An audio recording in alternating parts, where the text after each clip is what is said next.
네, 여러분 안녕하세요. 네. 이거 새벽에 공의를 녹화하려고 하니까 좀, 네, 뭐죠? 네, 머리가 지끈지끈하네요.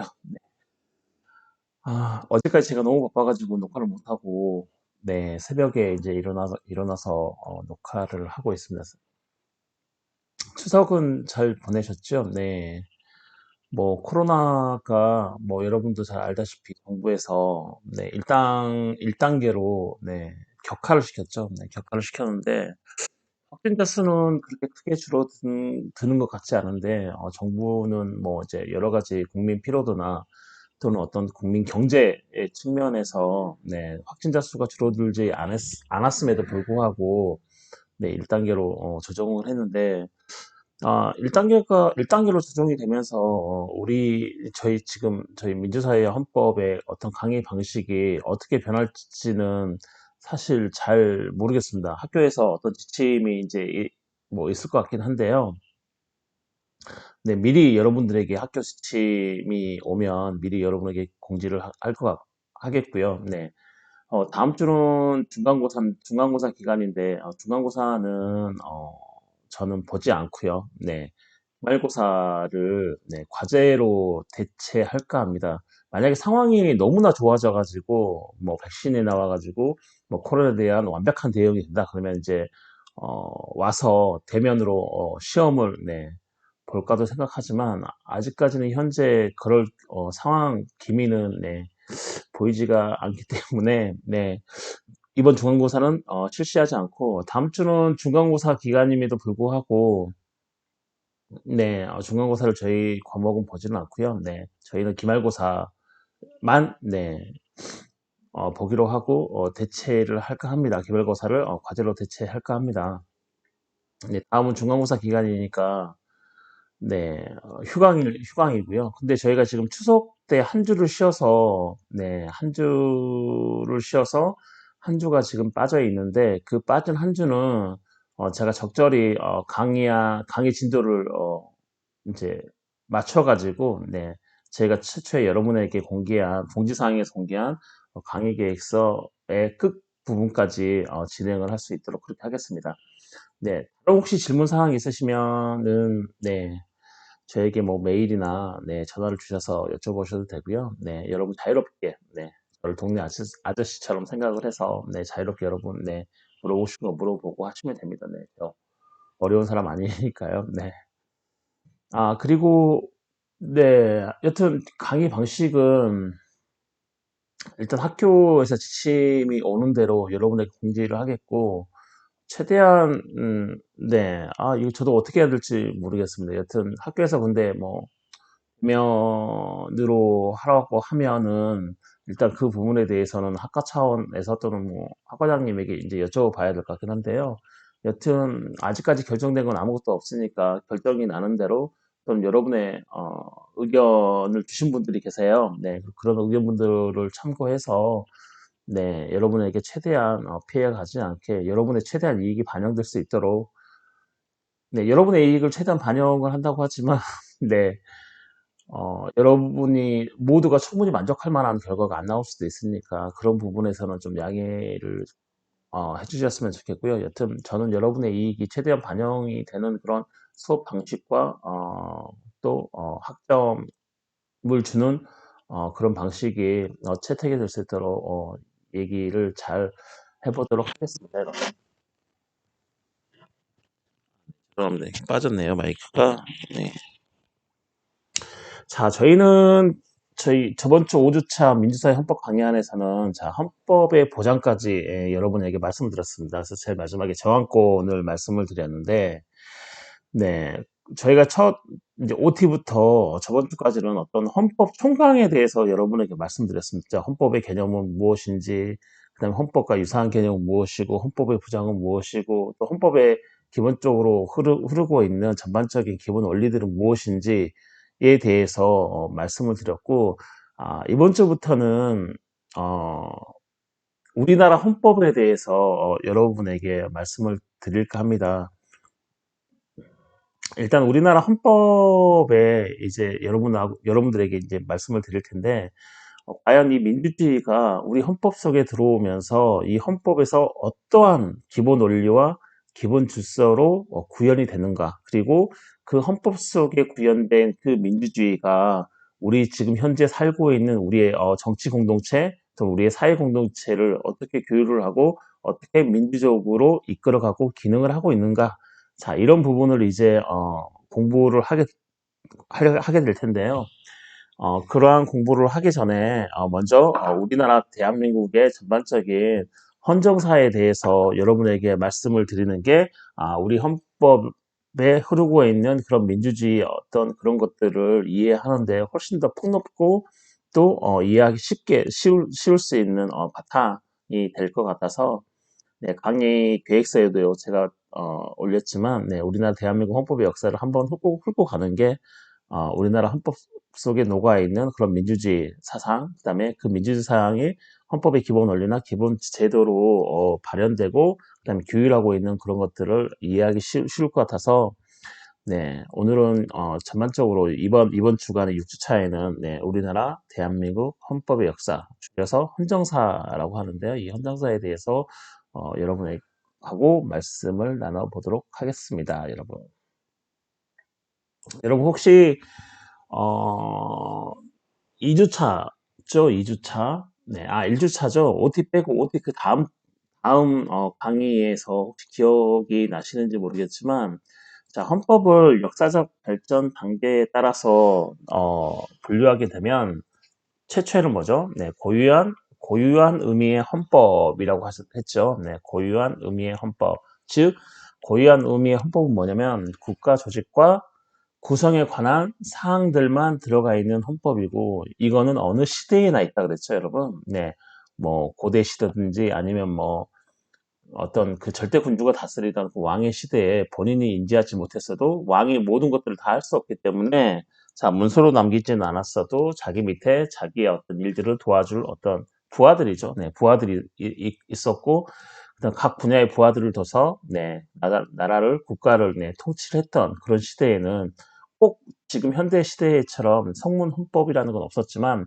그러한 바로 조직들이 자기 부하들을 각 분야에 두는 이런 조직들이 결국은 국가의 조직이기 때문에 그렇죠? 국가의 조직과 구성이기 때문에 자, 이 고유한 의미의 헌법은 국가라고 생긴 뭐죠? 국가라고 생긴 국가에서는 무조건 있었다. 네, 그게 고유한 의미 헌법이고 자, 고유한 의미 헌법에서 출발을 해서 자, 근대 입헌주의 헌법으로 넘어오게 되는데 자, 근대 입헌주의 헌법으로 넘어오게 된 계기는 뭐라고 했나요?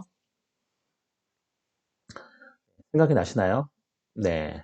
16세기부터 싹트고 있던 어떤 계몽주의 사상 이런 거 있죠. 계몽주의 사상. 그다음 17세기, 18세기 넘어오면서 원래 왕은 왕권 신수설. 자, 왕은 신이 네, 신이 채택을 한다 그래서 왕권 신수설이라고 들어보셨을 겁니다. 근데 이제 16세기 에 어떤 계몽주의 사상 네, 이 들어오고 국민들이 이제 본인의 어떤 인권 의식을 자각을 하게 되면서 17세기, 18세기에 걸쳐서 또 어떠한 사상이 들어오게 되냐면 천부인권설이 들어오게 되는 거죠.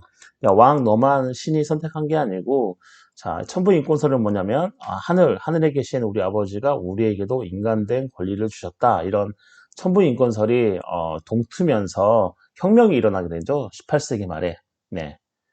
이 혁명은 뭐냐면 이 혁명의 핵심적인 것은 뭐라 그랬어요? 기억나시나요? 네. 근데 입헌주의 헌법에 녹아있는 정신이죠. 그게 뭐냐면, 그동안 절대 군주에게, 억압을 당해온 거죠. 국민들이. 자신의 자유를 뺏겼잖아요. 그렇죠. 네.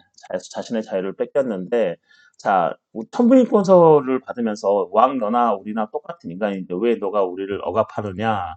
그래서 고유한 의미 헌법의 즉 절대 왕정 시대에는 자, 국민은 군주의 충실한 신민, 노예의 신민으로 살았는데 자, 근데 입헌주의 헌법으로 넘어오면서 즉 18세기 말 또 19세기 초로 넘어오면서 이제 국민들은 뭐죠? 네, 천부인권서를 바탕으로 뭘 갖게 돼요? 제일 먼저 자유를 갖게 되는 거죠. 자유, 네, 자유를 갖게 됩니다. 네, 자유를 갖게 되고 그 다음에 또 뭘 갖게 돼요? 이 자유를 실질적으로 바탕을 할 수 있는 보장할 수 있는 재산권, 네, 기억나시죠? 네, 재산권을 갖게 되고 그 다음에 이 재산권은 뭐라 그랬어요? 네, 절대적 자산권이라고 그랬죠, 여러분. 네. 왜냐하면 이거는 당연한 논리적 비결인데 절대왕정 시대에는 군주가 백성들의 어떤 자유를 억압하고 재산을 수탈을 했기 때문에 자, 천부인권서를 바탕으로 18세기 말에 일어난 혁명에서는 국민들이 제일 먼저 쟁취하는 게 뭐냐면 자유입니다. 자유.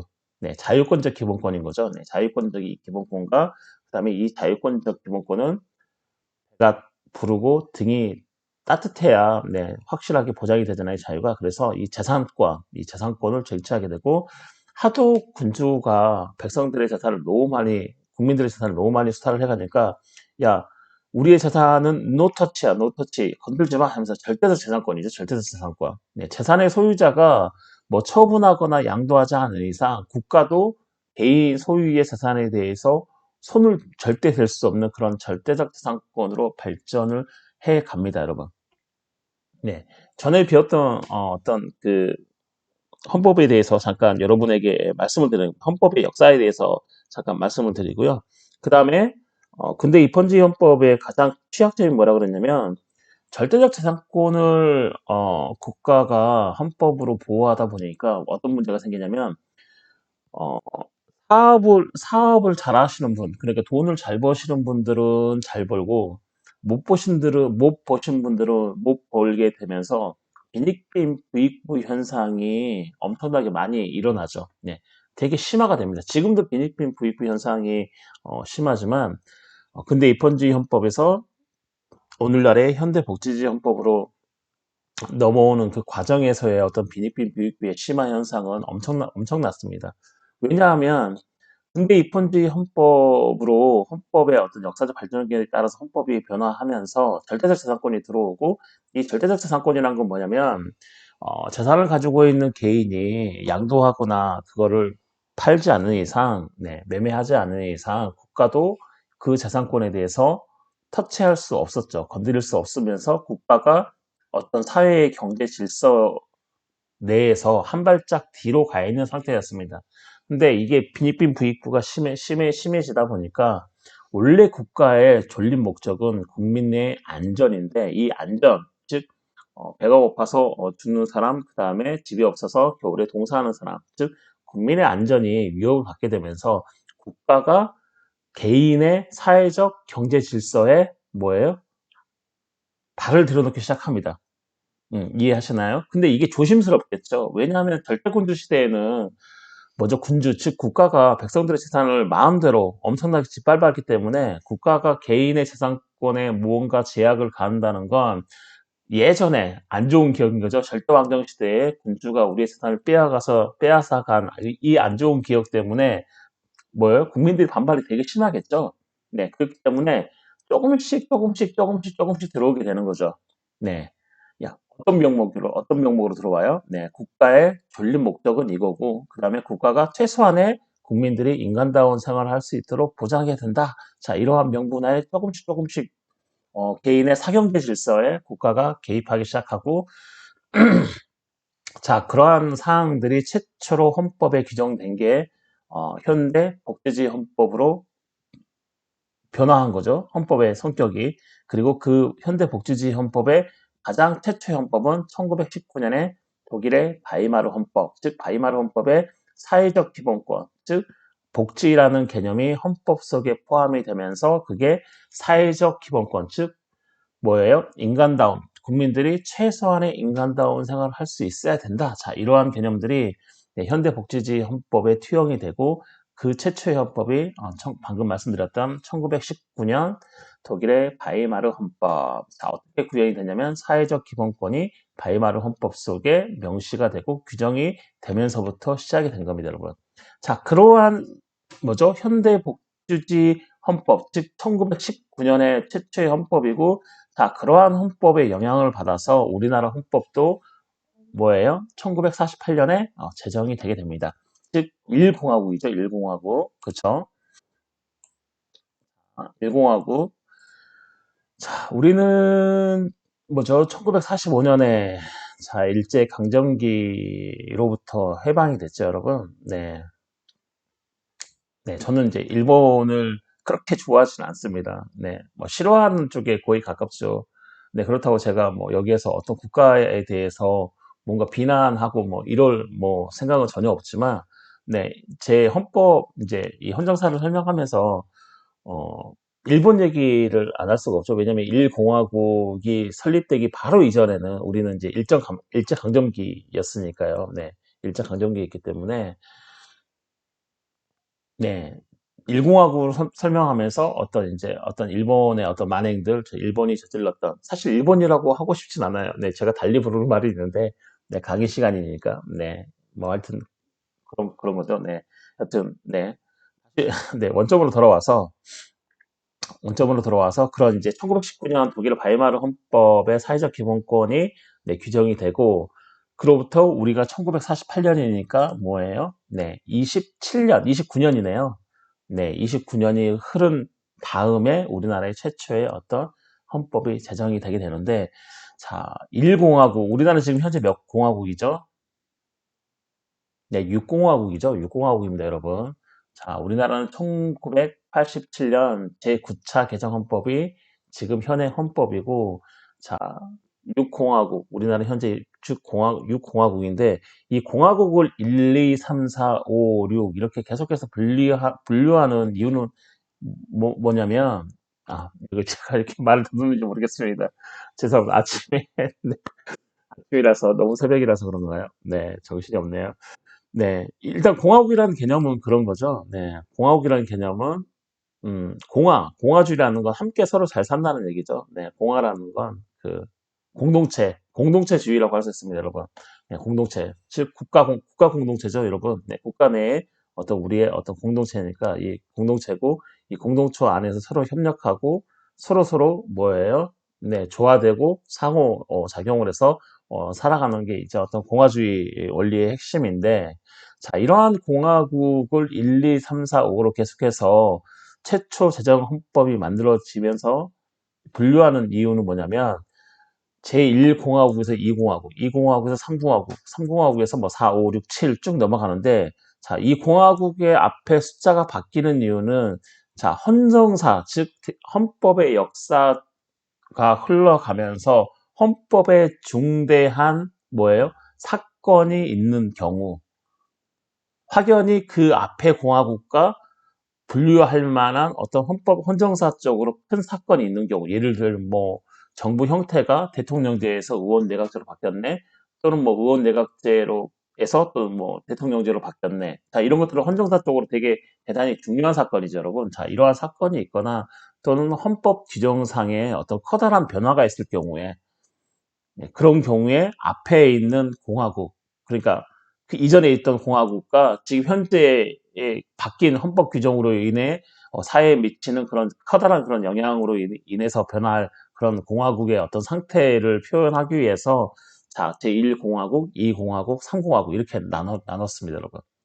지금은 현재 제6공화국이라고 말씀을 드렸죠, 여러분.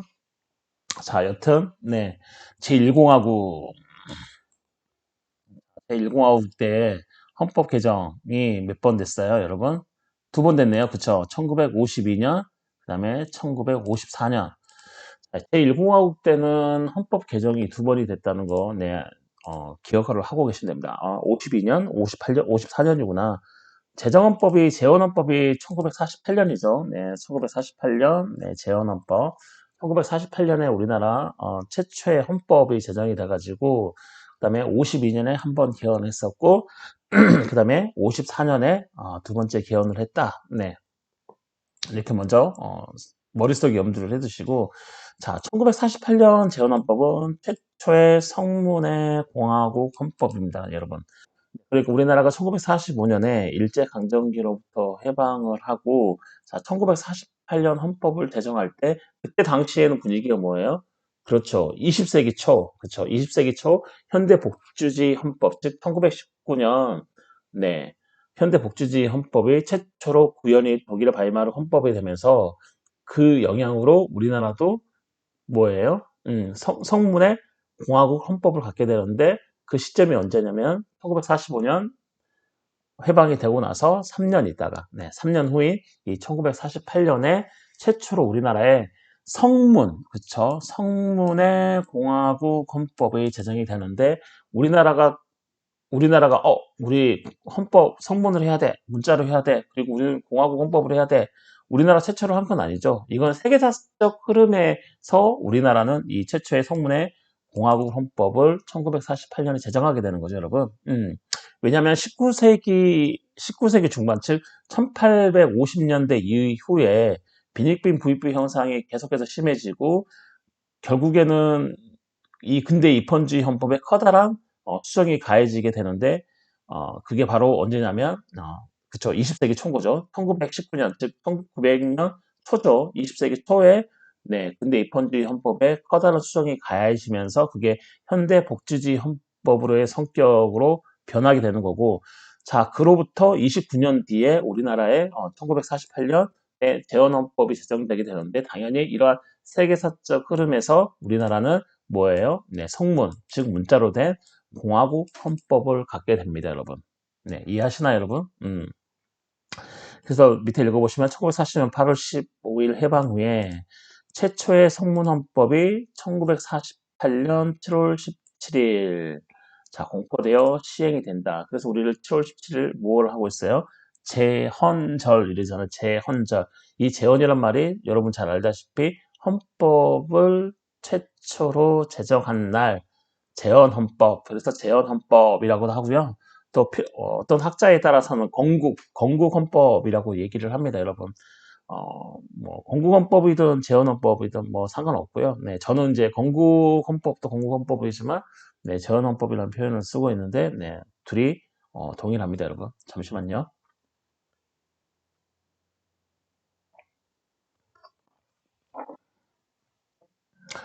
자, 여기 보시면 왜 제가 그렇게 앞쪽에 그렇게 장황하게 설명했냐면 자, 이 재헌헌법에는 자, 자유권적 기본권뿐만 아니라 이 자유권적 기본권 언제 들어왔다 그랬어요? 근대 입헌주의 헌법 때 들어왔다는 거죠, 여러분. 근대 입헌주의 18세기. 네, 18세기에 들어온 거죠, 여러분. 네, 18세기 말에 들어온 거죠. 네, 18세기 말에 들어와서 19세기에서는 계속해서 근대 입헌주의 헌법이었다가 20세기 초에 들어와서 현대 복지주의 헌법이 들어왔는데 당연히 우리나라는 1948년에 헌법을 제헌했기 때문에 제헌 헌법이기 때문에 자, 자유권적 기본권은 당연히 들어와 있겠죠. 왜냐하면 세계사적 흐름으로 볼 때 1800년, 1700년대 말에 혁명이 일어나서 1800년 초, 즉 19세기 초부터 뭐죠? 근대 입헌주의 헌법의 어떤 그 핵심, 이 자유권적 기본권이 있었기 때문에 우리나라로 그 뭐죠? 헌법을 제헌할 때, 헌법을 제정을 할 때 자연스럽게 자유권적 기본권이 우리의 제헌 헌법 안에 들어오게 됩니다, 여러분. 이해하시겠나요? 네. 어려운 거 아니죠, 여러분? 자, 자유권적 기본뿐만 아니라 자, 재헌헌법에 뭐가 들어왔냐면 평등권. 그렇죠. 이 평등권 사상도 당연히 그렇겠죠. 이해하시나요? 이 평등권. 야, 너도 인간이고 나도 인간인데 우리 같이 최소한의 인간다운 생활을 하자. 자, 이게 바로 평등인 거죠. 왜 우리가 집이 없어서 겨울에 동사를 해야 되고 그다음에 왜 먹을 게 없어가지고 우리가 아사를 해야 되느냐? 너도 인간이고 우리도 인간이고 잘 살기는 바라지 않지만 최소한의 인간다운 생활을 해야 되지 않겠느냐? 자, 이런 거죠. 그게 뭐죠? 현대복지주의 헌법의 메카죠. 핵심인 거죠, 여러분. 자, 평등. 서로 인간이 너도 인간이고 나도 인간이다. 그런 평등. 그래서 평등권이 자연스럽게 우리나라는 1948년에 뭐죠? 20세기 중반에 네. 자, 헌법을 최초로 제정을 했기 때문에 이 평등권도 당연히 그러한 영향을 받아서 들어오게 되고 그 다음에 근로의 권리인 거죠. 근로의 권리 등 생존권적 기본권이 들어왔다. 이 생존권적 기본권이 결국에는 뭐죠? 현대복지주의 헌법인 거죠, 여러분. 그렇죠? 음, 뭐 이렇게 최소한의 인간다운 생활을 하기 위해서 최소한 우리 먹고 살 건이 있어야 되지 않겠느냐. 이게 현대복지주의 헌법의 기초인데 당연히 우리나라는 20세기 중반에 재헌헌법이 제정이 됐기 때문에 그동안 세계사적으로 논의되어 왔던 뭐죠? 18세기 말, 19세기 말에 논의되어 왔던 게 20세기 초에 독일에서 구현이 되고 1919년에 자 그러한 영향으로 당연히 1948년 우리나라 재헌헌법에도 자 근로의 권리 등의 어떤 생존권적 기본권이 헌법에 규정되게 됐다 이런 거죠, 여러분. 뭐 예를 들어 뭐 공무원 시험의 문제 그런 게 나오는 거죠. 뭐 1948년 네, 최초의 자연 헌법의 내용이 아닌 것은 뭐 내용으로 맞는 것들은 뭐 이런 거 할 때 이런 거죠. 근로의 권리 등 생존권자 기본권이 1948년 대헌 헌법에 있었나? 우리나라 최초의 헌법인데 그때 우리나라 되게 못 살던 시절이고 이승만이 독재하던 시절인데 라고 생각하면 아닐 것 같긴 하지만 여러분 그 시대사적 흐름에 우리나라 최초의 시헌헌법은 네, 이러한 자유권적 기본뿐만 아니고 기본권뿐만 아니고 자 평등권이라든지 자 근로의 권리 등의 어떤 생존권적 기본권도 헌법 속에 규정이 되어 있다. 자 이런 거죠, 여러분. 그 다음에 재판 청구권인 거죠. 지금 현재 우리나라 현행 헌법 제27조에 있죠. 재판 청구권, 그다음에 청구권 등의 어떤 청구권적 기본권. 다 이런 것들이 뭐예요? 재판 청구권, 청구권 등이 뭐냐면 뭐죠? 이 자유권적 기본권을 보장하기 위한 권리라고 생각하면 됩니다. 그렇죠, 여러분. 음, 어떤 재판을 청구한다거나, 그렇죠. 그다음에 어떤 재산권 그런 거죠. 그다음에 생존권적 기본권을 실질적으로 보장하기 위해서 뭐 재판 청구권이든지 또 국가에다가 무언가를 뭐 잘 살게 해달라, 뭐 최소한의 인간다운 생활을 하게 해달라 그런 이런 청구권이라든지 이런 청구권적 기본권들이 들어오게 되는 거죠. 왜냐하면 실질적인 어떤 뭐죠 국민의 자유와 그다음에 재산의 보호를 위해서 이런 청구권적 기본권들이 들어오게 되고 그 다음에 참정권 등의 여러 기본권들이 헌법 속에 들어오게 되는 거죠. 참정권 그렇죠. 자 민주공화국이라는 그렇죠. 이 민주공화국이라는 게 국민에게 뭐예요? 참정권이 네, 허락되어 있는 거죠, 여러분. 네, 이 참정권 등의 여러 기본권들이 헌법 속에 들어오게 됩니다. 죄송합니다. 네. 요즘에 목이 너무 자주 막히네요, 여러분. 네. 자, 그래서 우리나라 재헌헌법의 특징은, 자, 최초의 성문의 공화국 헌법이고요. 우리나라 재헌헌법은. 그 다음에, 자, 자유권적 기본권. 자, 시대의 상황을 생각하면 이 자유권적 기본뿐만 아니고, 자, 평등권이라든지 근로권리라든지 이런 생존권적 기본권이 당연히 들어와 있고, 그 다음에 이러한 기본권들을 실효적으로 보장하기 위해서 재판 청구권이라든지 그다음에 청원권, 네, 뭔가 청원할 수 있는 국가에 대해서 청원할 수 있는 이런 청구권적 기본권이 들어와 있고 참정권이 들어와 있습니다, 여러분. 그리고 정부 형태는 자 기본 대통령제에 의한 의원 내각제 요소가 다소 가미가 됐다. 대통령제는 뭐냐면 대통령이 행정부, 그렇죠. 행정부의 수장인 거죠, 그죠? 네, 정부의 수반인 대통령이 뭐죠? 네, 대통령제입니다, 대통령제. 물론 대통령제가 막 그 정도는 아니지만 딱 그렇게 얘기는 할 수 없지만, 네, 일단 대통령제라고 하면 우리나라 생각하시면 됩니다. 우리나라가 지금 대통령제거든요, 여러분. 네, 행정부의 수반, 즉 상권 분립이 이루어지고 나서 이 행정부의 수반은 네, 대통령이 맡게 되는 거죠. 네. 대통령이 맡고 대통령 이 집행부는 당연히 뭐죠? 내각 그러니까 장관들 그 대통령 이 장관 대통령이 임명하는 각 분야의 이 장관들은 네, 의회로부터 독립되어 있는 거죠, 여러분. 의원내각제는 뭐냐면 자, 이 입법, 행정, 사법으로 나누는데 이 집행을 어디서 조직을 하냐면 의회에서 조직을 합니다. 의회에서 자 의회에서 뭐예요? 의회의 가장 큰 지지를 받고 있는 사람이 뭐죠? 절대적 다수가 아니고 다수의 의석을 가지고 있는 그 정당의 대표가 수상이 되고 이 수상이 행정을 맡게 되는 거죠. 그 다음에 의회에서 이 장관들을 선출을 하는 거죠. 네, 의회에서. 네, 그렇기 때문에 얘네들은 의회로부터 독립되어 있는 게 아닌죠, 여러분. 의원내각제는. 자, 의원내각제는 일단 그렇게 아시면 됩니다. 자, 의원내각제 정부 형태. 자, 우리나라는 처음에 유진호 선생님이라고 유진호 최초의 이제 우리나라 최초는 아니고 우리나라 이때 헌법 학자인데 유진호 씨라고 네, 유진호 선생님 네, 이분이 네, 우리나라 헌법안을 대체로 재헌헌법안을 기초로 하면서 의원 내각제 안을 기초로 했는데 결국에는 우리나라 그때 최초의 그 재헌헌법의 정부 형태는 자 대통령제, 자 기본 대통령제의 의원 내각제적 요소가 다소 가미된 그런 형태였습니다. 왜냐하면 이승만 박사가 어디서 공부를 했어요? 네, 미국에서 공부를 했죠. 자, 미국은 정부 형태가 뭐냐면 자, 미국은 대통령제거든요, 여러분. 자, 우리나라도 지금 세계사적으로 지금 대통령제, 의원내각제라고 계속해서 얘기하는데, 자, 대통령제가 별건 아니고요. 자, 미국에서 하고 있는 정부 형태가 뭐냐면 대통령제라고 칭하고요. 그 다음에 영국에서 하고 있는 정부 형태가 뭐냐 하면 의원내각제다. 이런 거죠, 여러분. 그럼 대통령제, 의원내각제가 어디서 툭 떨어진 게 아니고요. 네, 미국에서 하고 있는 정부 형태, 미국에서 채택하고 있는 정부 형태를 우리는 대통령제라고 그러고, 자, 영국에서 채택하고 있는 정부 형태를 우리는 의원내각제라고 하는데, 자, 최초의 우리나라 대통령이었던 이승만 대통령이 네, 어디서 공부했냐면 네, 미국에서 공부했죠. 그래서 이 미국은 당연히 이 대통령제는 대통령의 어떤 권력이 국정에 큰 영향을 미치기 때문에 자, 그걸 봤던 이승만은 자, 유준호 선생이 가져온 이 의원내각제안이 당연히 마음에 들었을까요? 안 들었을까요?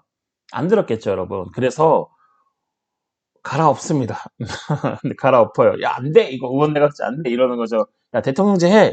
하고, 그렇게 해서, 뭐죠? 파이팅이 된 거죠. 파이팅이 되는데, 결국에는 뭐예요? 정부 형태는, 기본 대통령제에 의한, 즉, 이승만의 뜻대로, 골격은 이 기본 대통령제로 하고, 야, 니네가 조금 원하는 것들, 의원내각제 요소를 조금 가미시켜서 짬뽕으로 만들자. 예, 그러죠, 뭐. 예를 들면, 기본, 우리나라, 이때 대통령제, 어, 혼합된 대통령제죠. 그러니까 대통령적 요소는 한 70% 정도 있고요. 죄송합니다.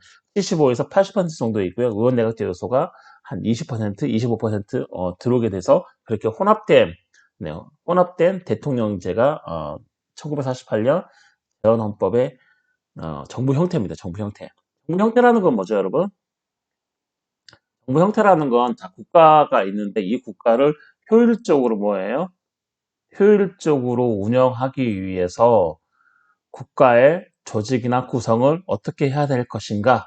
자, 어떠한 조직을 두고 어떻게 구성을 해서 이 커다란 국가를 제대로 운영할 것인가? 자, 여기에 대한 게 뭐냐면 정부 형태인 거죠. 좁게는 방금 제가 말씀드린 건 넓은 의미에서의 어떤 정부 형태고, 자, 좁은 최협의, 그 가장 좁게 정부 형태에 대해서 정의를 하게 되면 자, 행정부 내에서의 어떤 조직 구성을 우리는 정부 형태라고 그렇게 얘기를 하고요. 자, 이러한 이유로 어찌됐든 1948년 자, 재헌헌법 때는 자, 기본 대통령제의 의원내각제적 요소가 가미된 혼합된 정부 형태, 네, 혼합된 정부 형태로 출발을 하게 되고 중요한 건 이 혼합된 대통령제가 지금 현재 2020년 제6공화국 헌법인 제9차 개정 헌법인 현행 헌법에 그대로 남아 있습니다, 여러분. 이때 만들어졌던 혼합된 대통령제, 즉 뭐죠? 대통령제적 요소만이 의원내각제적 요소가 조금 다소 가미가 된 이 혼합된 대통령제가 자, 오늘날의 현행 헌법에도 그대로 골격이 그대로 남아 있어서 우리는 순수한 대통령제가 아닌 네, 순수한 대통령제가 아닌 네, 혼합된 대통령제가 맞습니다. 하지만 헌법재판소는 네, 우리나라 정부 형태는 대통령제라고 봤습니다, 여러분. 네, 대통령제다.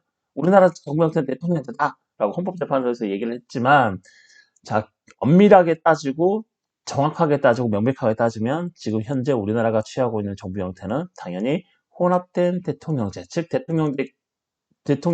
대통령제적 요소와 의원 내각제적 요소가 플러스된, 네, 짬뽕이 된 정부 형태가 지금 현재 우리나라 가지고 있는 혼합된 대통령제고 이 혼합된 대통령제의 역사적 근원은 1948년 재헌 헌법 때 흘러가서까지 거슬러 올라가서 이 1948년 재헌 헌법 때부터 네, 혼합된 대통령제를 부터 시작을 했는데 자 이러한 지금 이 골격이 아직까지 우리 현행 헌법에 그대로 남아 있고 지금 우리 현행 헌법에도 대통령제 요소와 의원 내각제 요소가 플러스되어 있는 형태로 헌법이 구성되어 있다. 네, 여기까지 가시나요? 네, 여기까지 하고 잠시 쉬었다가 2차 시를 할게요.